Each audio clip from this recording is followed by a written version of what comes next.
Pronto. Levítico 12, 13, diz assim: o sangue vos será por sinal nas casas em que estiverdes. Quando eu vir o sangue, passarei por vós, e não haverá entre vós praga destruidora, quando eu ferir a terra do Egito. Tá?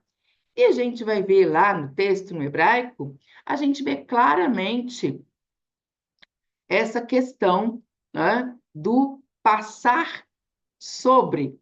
Né? Então, quero compartilhar aqui com vocês,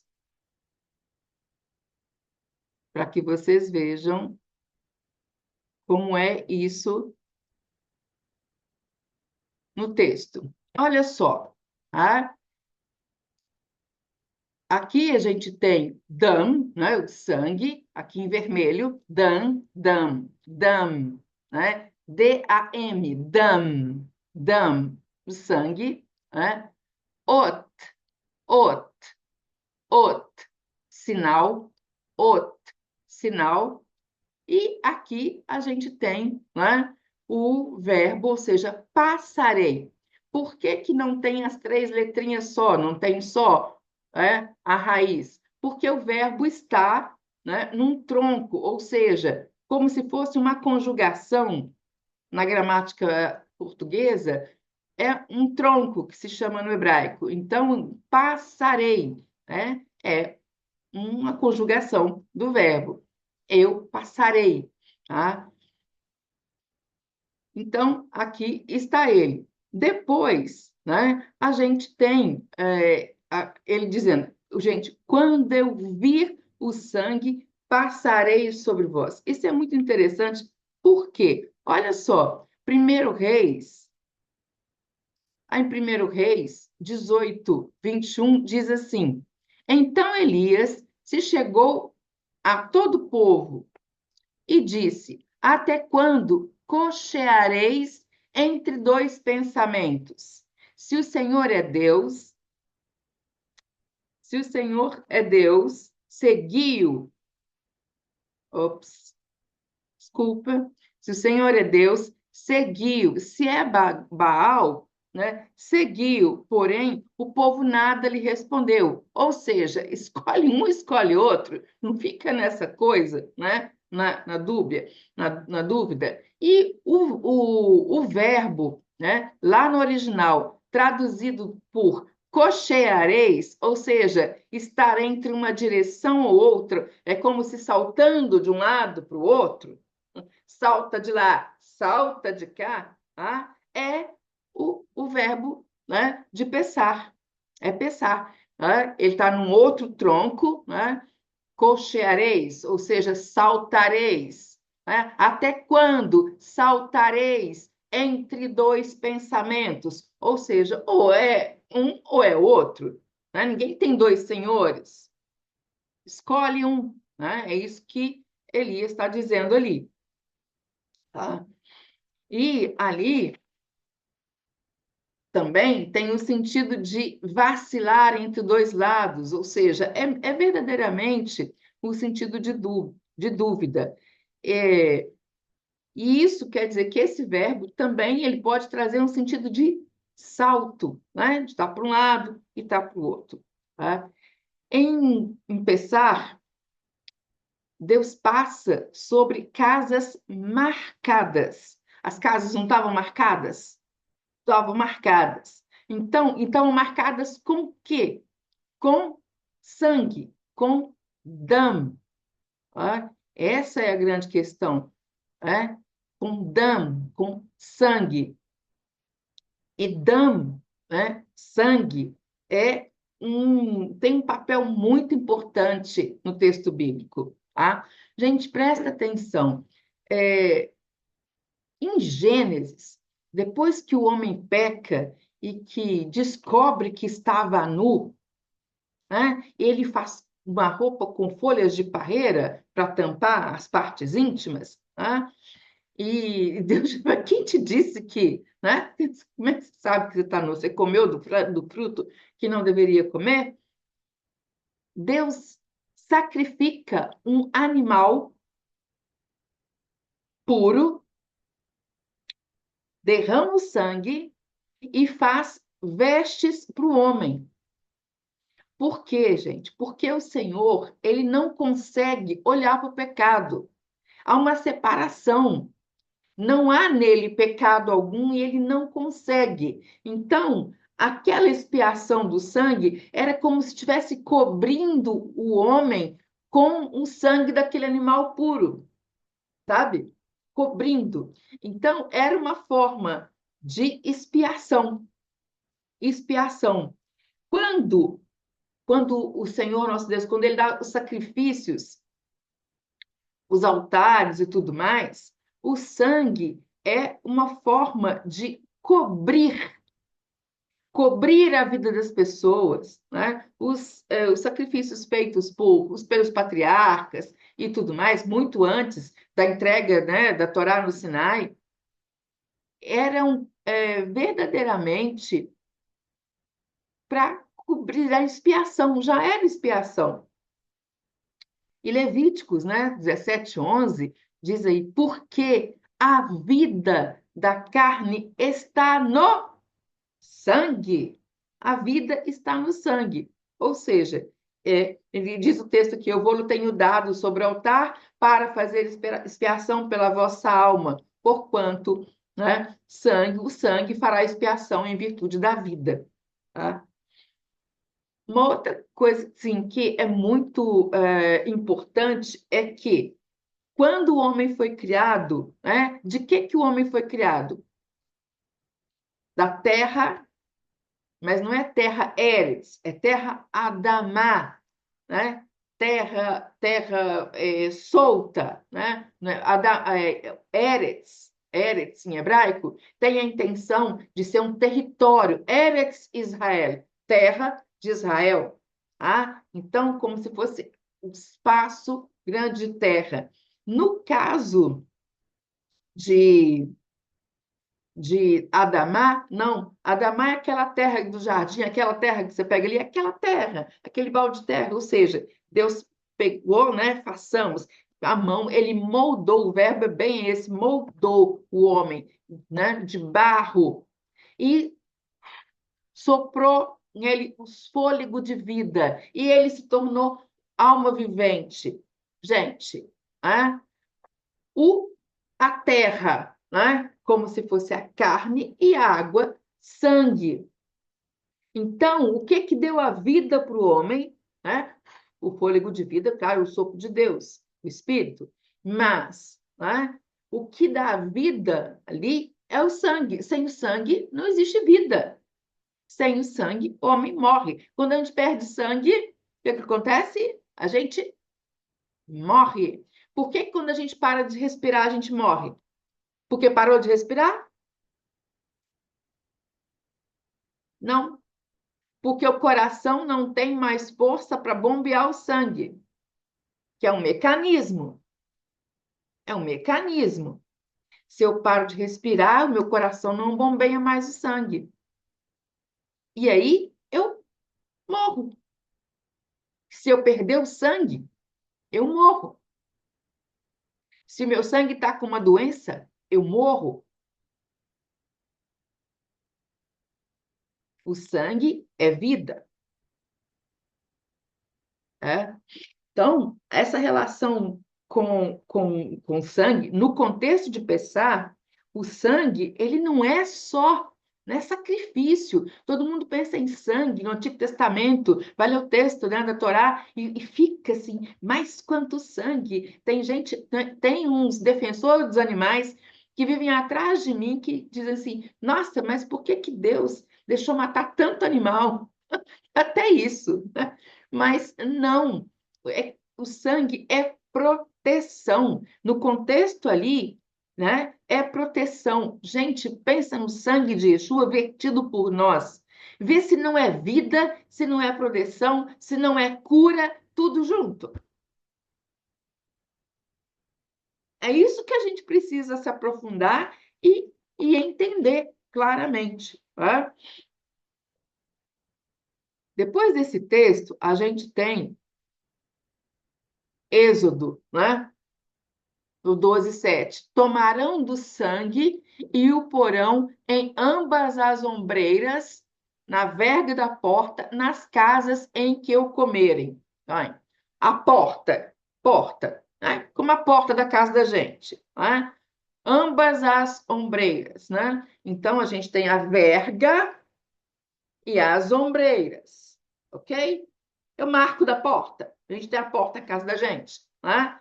Então, onde que o sangue foi? O sangue foi para, né? Passado em cima e passado do lado. E passado com o quê? Com isopo. O que que é isopo? É um molho de uma florzinha branca, mais branca, branca, branca, branca, branca, branca, que eles não tinham pincel. Botavam dentro e passavam com o isopo. E passou o sangue, né? Aí o 12, o 13, que a gente já leu, fala, e o sangue vos será por sinal nas casas em que estiverdes. Quando eu vir o sangue, eu salto a sua casa, né? Eu a protejo, né? O mal não vai sobre ela. O mal não vai sobre ela. E aí, importante, o sangue é colocado, né, ao ranzuzot, ou seja, nas ombreiras, né, e verral ramachokov, ou seja, e na verga da porta. O que isso quer dizer? Né? O que isso quer dizer? O sangue, ele não foi colocado dentro de casa. Inclusive, Deus fala assim: come tudo, não acha nada. No outro dia não tem que ter nada. Né? Foi colocado na entrada. Né? Ou seja, a fronteira, o marco entre vida e morte. Do lado de fora da casa, morte. Do lado de dentro da casa, a vida. Isso é um princípio, mas muito, muito, muito interessante. É muito interessante. Por quê? Gente, vocês já participaram em alguma comunidade de vocês, alguma igreja, de pessoas que oram nas portas da igreja? Eu, né, faço parte de uma igreja, a igreja tem 12 portas. 12 porque são 12 tribos, então tem 12 portas. Né? Antes do culto, as pessoas de oração, os gideões de oração, eles vão para as portas e eles ficam orando antes, durante, até terminar tudo. Por quê? A entrada das pessoas, ela tem que deixar a morte do lado de fora, Satanás do lado de fora e entrar para ser liberta. Dentro é vida, fora é morte. Entendeu mais ou menos esse conceito? Né? É claro que o meu pastor não contou isso para todo mundo, porque nem todo mundo ia entender, né? Tem coisa que as pessoas não entendem muito bem, não. A verdade é essa. Mas o objetivo era esse, né? Era que, como diz um bom pentecostal, né? Que era que o queimasse ali na entrada, já não entrasse tá? Já abençoado. Mas é um princípio que vem lá de Pessar. As nossas casas, né? Por isso que a gente olha, abençoai a sua entrada e a sua saída. Por que que o judeu mete uma mezuzá na ombreira da porta? Ele mete uma mezuzá porque o povo judeu, gente, eles têm muita necessidade de tornar físico aquilo que é espiritual, de representar fisicamente o mundo espiritual. A mezuzá, né, é uma coisinha ou de madeira ou de metal. Dentro tem Deuteronômio 6:4, um pedacinho de papel dentro, e eles colocam na porta. Né? E Deuteronômio 6:4 é ouve Israel, o Senhor é um. E eles, né, quando saem, passam a mão na mezuzá, né, falam uma bênção, ou seja, abençoarei a sua saída, abençoarei a sua entrada. Né? Eles fazem isso o tempo todo. Nesse princípio de bênção, de se preparar para sair e de deixar o mal fora, tá?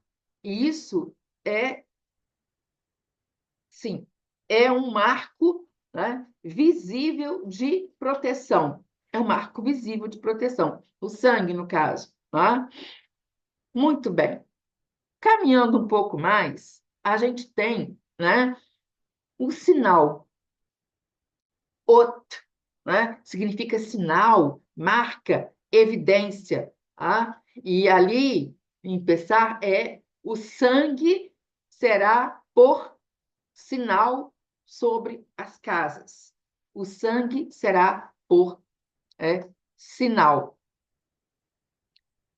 É, sinal, é uma palavra muito importante no texto bíblico, mas muito importante no texto bíblico. Esses sinais, eles percorrem todo o texto bíblico, de Gênesis a Apocalipse. O que a gente tem de sinal, né? Jesus fala assim, mas assim, vocês ainda estão pedindo sinal? Vocês ainda querem sinal? Querem mais? Ah, e né? Eu coloquei arco-íris aqui, vocês me perdoem, né? Sim, coloquei arco da aliança, né? O arco da aliança, sinal de aliança em Gênesis 9, a circuncisão, que é um sinal de aliança, os sinais dados ali no Egito, né? E no caso de Pessar, o sangue é o sinal visível da proteção divina, tá? Então, o sangue, né, é esse sinal, essa marca, esse registro. Nós gostamos muito de dizer, né? É, nós somos corpo, nós somos corpo, né? Nós somos corpo. Jesus é a cabeça da igreja, né? A igreja é o corpo de Cristo, não é isso? Não é isso? Tá. Bem, então, por que que a gente é corpo? Corpo, porque a gente é carne e sangue. Eu, por exemplo, posso ser um rim, mas o rim é coberto de sangue. Eu posso ser um pulmão e o pulmão é coberto de sangue.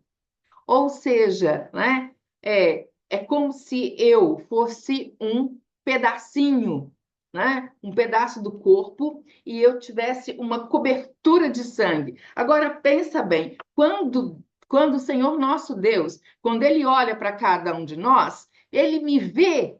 Não! Ele vê o sangue de Jesus que me cobre. Ele vê o sangue de Jesus que me cobre. Ele não me vê. Esse é o sinal. Esse é o sinal de Pessar, tá? Esse é o sangue que me protege, que me dá vida. E a gente precisa entender isso, mas precisa entender de verdade. Tá? É como se Deus estivesse dizendo: quando eu vir o sangue, quando eu vir o sangue, eu não te tocarei. Eu olhei, eu vi o sangue. O sinal, gente, do sangue não era para os israelitas. Não. O sinal era para Deus reconhecer a casa e protegê-la. Era para o reconhecimento de Deus.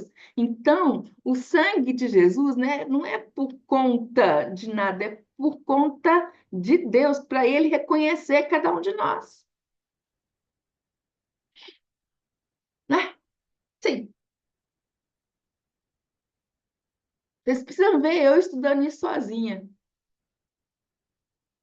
Quase fico maluca. É, olha só. E aí vem um outro ponto, que é fundamental. Fundamental, tá? É,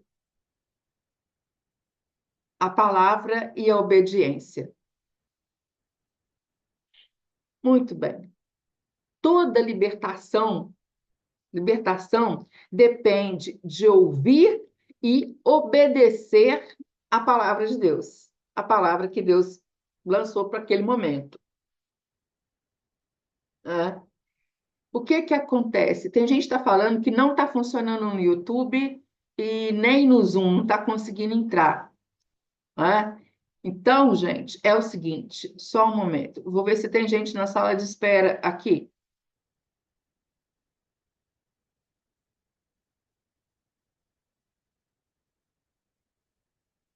Não, não tem.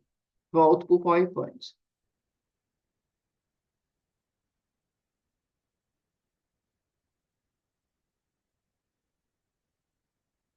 Essa aula vai ficar gravada, ela vai ficar tanto, né? Ela vai ficar gravada no YouTube, né? Estou centralizando no YouTube. Então, quem estou falando mais para as pessoas que estão aqui no Instagram, tá? É, não se preocupem, porque você pode assistir de novo, tá ok? Fica tranquilo, tá? Muito bem, eu falando da obediência, tá? Então, a palavra é importante, muito importante. Olha só, davar, davar é palavra, né? Davar significa palavra, coisa, acontecimento. Agora, deixa eu explicar a coisa, tá? A coisa é a palavra mais próxima do que concreteza, do que algo concreto, sabe? Então, eu podia até usar tijolo, né? Mas, assim, a convenção no português é coisa, eu não mudei, tá? Porque é concreteza, é algo real, quase palpável, palpável mesmo. Em hebraico, palavra não é só som, é algo que produz realidade. Deus fala, algo acontece. As palavras são poder. Eu costumo dizer que o hebraico é tijolo de construção, é como se cada palavra fosse um bloquinho e isso fosse sendo, né, parte para a criação. Agora, olha só, né? É, quando Deus dá a instrução, o povo deve obedecer. Aí, depois que o povo obedece, vem um sinal. E aí a proteção acontece.